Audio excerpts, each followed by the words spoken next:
नमस्कार दर्शकों, आज फिर आपका स्वागत है आपके अपने प्रोग्राम अंतरात्मा एक दिव्य शक्ति में। और मैं हूं आपकी होस्ट पूर्णिमा सोनी। आज हमारे साथ स्टूडियो में हैं विश्वविख्यात डॉक्टर जगमोहन सचदेवा। नमस्कार डॉक्टर साहब। नमस्कार। डॉक्टर साहब ने पहले भी हमारी कई समस्याओं का निवारण बताया है। बिना किसी दवाई के, एलोपैथी के, घर बैठे आप किस तरह अपनी बीमारियां ठीक कर सकते हैं। आज हम डॉक्टर साहब से बैक पेन और सर्वाइकल पेन के बारे में बात करने जा रहे हैं। तो डॉक्टर साहब बताइए हमें कि बैक पेन का सबसे बड़ा कारण क्या है। बैक पेन और सर्वाइकल, इसमें देखा गया है मेन कॉज हम लोग का बैठने का पोस्चर है। आजकल हम देखते हैं सब लोग इस तरह कमर झुका के, कंधों को झुका के या घंटों कंप्यूटर लैपटॉप पे काम करते हैं, वो उसका सबसे ज़्यादा मेन कारण माना जाता है। इसमें आप जितनी स्पाइन को अपनी सीधी रखेंगे, आगे कम झुक कर बैठेंगे और इवन पोस्चर का ध्यान, नीचे कोई चीज़ गिरी है या झुक कर आप उठाने लगे हैं तो वो गलत तरीका है। आपको बैठना चाहिए और बैठकर उस चीज़ को लिफ्ट करना चाहिए। जब आप बेंड होकर किसी हैवी चीज़ को लिफ्ट करेंगे तो बैक में प्रॉब्लम आएगी। सबसे मेन कारण ये है। दूसरा है कि जैसे ज़्यादा ड्राइविंग करने से, ड्राइविंग करने पे भी कमर में जोर आना शुरू हो जाता है, इवन सर्वाइकल की प्रॉब्लम होती है। बाइक चलाते हैं लोग, स्कूटर चलाते हैं, उसमें भी गड्ढों में जब जंप पड़ते हैं तो धीरे धीरे करके एज वाइज भी प्रॉब्लम्स आ जाती हैं। और कुछ केसेस में हमने देखा है कुछ एक्सीडेंट्स वगैरह हो जाते हैं। इवन टीबी के बाद, इवन बोन टीबी हो जाता है जिन लोग को, खासकर स्पाइन में, तो उसके बाद भी एक बल्ज बन जाता है स्पाइन में। तो ये सारे मेन कारण होते हैं बैक पेन और सर्वाइकल के। तो डॉक्टर साहब, जिन लोगों का लंबे समय तक बैठने का काम है, आप ये कहेंगे कि मतलब वो थोड़ी थोड़ी देर में उठते रहें या गैप दें उस बैठने को जी, इस बैक पेन को अवॉइड करने के लिए। हाँ देखिए, बैक पेन के लिए एक तो गैप भी देना चाहिए। बार बार आप बैठे हैं, कुछ देर बाद आप उठ जाएं, अपने शोल्डर्स वगैरह को मूव करें जिनका कंप्यूटर से रिलेटेड काम है। और दूसरा देखिए, कोई भी प्रॉब्लम बैक की हो या सर्वाइकल की हो, मतलब अपर बैक हो या लोअर बैक हो, दोनों केसेस में पहले प्रॉब्लम मस्कुलर लेवल पे आती है, फिर जाके स्पाइन को अफेक्ट करती है। तो आपको क्या चाहिए कि अपनी मसल्स को स्ट्रॉन्ग रखने के लिए थोड़ी बहुत एक्सरसाइज करते रहेंगे ताकि ऐसी प्रॉब्लम हो ही ना। और दूसरा, कुछ छोटे छोटे टिप्स हैं एक्यूप्रेशर के। जो आपकी लेफ्ट हैंड की रिंग फिंगर है, ये लेफ्ट हैंड की जो रिंग फिंगर है, ये आपकी स्पाइन को रिप्रेजेंट करती है। इसमें जिनको सर्वाइकल की प्रॉब्लम है वो इसके ऊपर वाले जोड़ को इस तरह पकड़ के खूब अच्छे से ट्विस्ट करेंगे। जिनको मिड बैक में, अपर मिडिल बैक में प्रॉब्लम है, वो इसके मिड जोड़ को इस तरह ट्विस्ट करेंगे। और जिनकी लोअर बैक में प्रॉब्लम है वो इसके सबसे नीचे के जोड़ को खूब अच्छे से पकड़कर ट्विस्ट करेंगे 2 मिनट 3 मिनट। तो उससे उनको तुरंत इमीडिएटली लाभ मिलेगा ही मिलेगा। और दूसरा, एक्यूप्रेशर में ये जो हमारी ये साइड है पूरी की पूरी, यहाँ इस अंगूठे से लेकर यहाँ तक की, तो ये ऊपर का हिस्सा सर्वाइकल को हेल्प करता है, ये लोअर बैक को। तो इस पे भी आप इस तरह से प्रेशर देंगे तो इससे भी आपको लाभ मिलेगा। तो डॉक्टर साहब, लंबे समय तक बैक एक रहने के बाद रेकी या हीलिंग या आपका ये जो सिस्टम है हमें किस तरह से हेल्प करता है। देखिए, बैक की प्रॉब्लम भले जितनी पुरानी हो चुकी हो, क्रॉनिक हो चुकी हो, उसमें आपको एक्यूप्रेशर या रेकी दोनों ही विधाएं 100% लाभ देती हैं।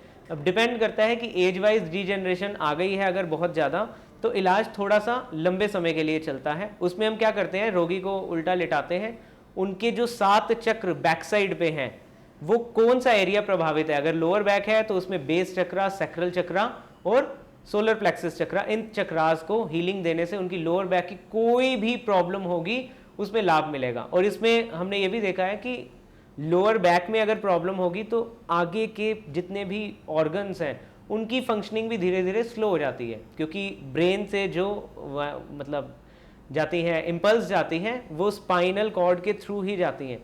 तो वो इम्पल्स नीचे ऑर्गन्स को घटनी शुरू होगी तो लोअर ऑर्गन्स की प्रॉब्लम हो जाएगी।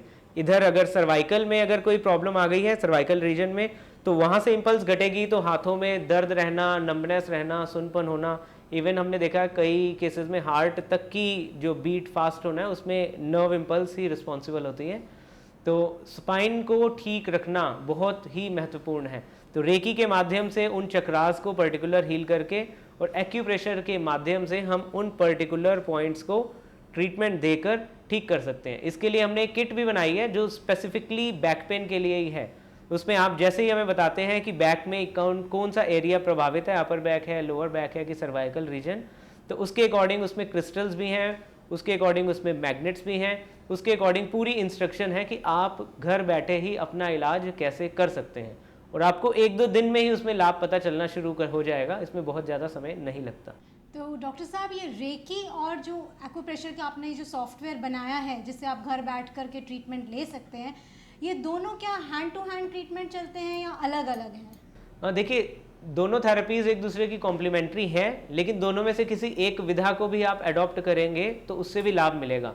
जो एक्यूप्रेशर का सॉफ्टवेयर बनाया है वो मैं पहले भी कह चुका हूँ, एक्यूप्रेशर थेरेपिस्ट और फिजियोथेरेपिस्ट के लिए वो बहुत ही ज़बरदस्त चीज़ है। अगर जैसे बैक में किसी को स्लिप डिस्क हो गई है तो आप उस सॉफ्टवेयर में सिर्फ डालेंगे स्लिप डिस्क, तो वो स्लिप डिस्क का पूरा ट्रीटमेंट आपके सामने आ जाएगा। स्लिप डिस्क कौन कौन सी हुई है, कौन सी वर्टिब्रा में प्रॉब्लम आई है, आप वो डालेंगे तो उसका ट्रीटमेंट वो बता देगा। इवन अपना आप डालेंगे कि जैसे शियाटिका पेन हो गई है, तो शियाटिका पेन में भी क्या होता है कि लेग में कईयों को बैक साइड में दर्द आती है और कईयों में लेटरल साइड में पेन आती है। तो जैसे ही आप सॉफ्टवेयर में शियाटिका पेन डालेंगे तो उसमें वो पूछेगा कि बैक साइड में पेन है कि लेटरल साइड में। तो जहाँ पे भी शियाटिका पेन होगी वहाँ पर ट्रीटमेंट देने से उसकी जो प्रॉब्लम है, शियाटिका पेन है, जहाँ पे डिस्क बल्ज हो रहा है, इवन सर्वाइकल स्पॉन्डिलाइटिस है, वो भी ठीक हो जाएगा। एक आपको उदाहरण के तौर पे बताएं, अगर लोअर बैक में कोई भी प्रॉब्लम हो तो लोअर बैक में प्रॉब्लम के लिए हाथ के इस हिस्से में इस तरह से ये मैग्नेट्स हैं छोटे छोटे, जिनको एक टेप पे लगाया गया है।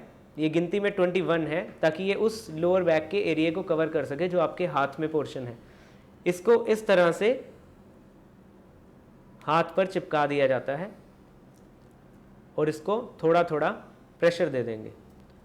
तो 8 से 10 घंटे तक इसको अपने हाथ पर आप लगे रहने देंगे इसी तरह मैग्नेट्स। ये मैग्नेट रीयूजेबल हैं, जैसे आज आपने लगाए, सुबह उतार दिए, तो आप नेक्स्ट डे फिर यूज़ कर सकते हैं। 6 महीने, साल, जितना टाइम मर्जी इनको इस्तेमाल करें, मैग्नेट्स ख़राब नहीं होते। इसको आप अप्लाई करेंगे, आपको पहले दिन से ही उसमें लाभ पता चलना शुरू हो जाएगा। तो दर्शकों, आपने देखा कि अगर आपको बैक पेन है या सर्वाइकल पेन है तो बिना किसी दवाई के, बिना किसी सर्जरी के, बिना किसी साइड इफ़ेक्ट के आप रेकी के द्वारा, एक्यूप्रेशर के द्वारा इसका इलाज घर बैठे भी कर सकते हैं। और अगर ज़्यादा प्रॉब्लम है तो आप दिल्ली अगर आ सकते हैं तो आकर के व्यक्तिगत रूप से डॉक्टर साहब से मिलके भी इसका इलाज कर सकते हैं। डॉक्टर साहब बार बार ये इंसिस्ट करते हैं कि हर कोई घर में एक बंदा इस ऑल्टरनेटिव मेथड ऑफ ट्रीटमेंट को सीखे और इसका लाभ पाए।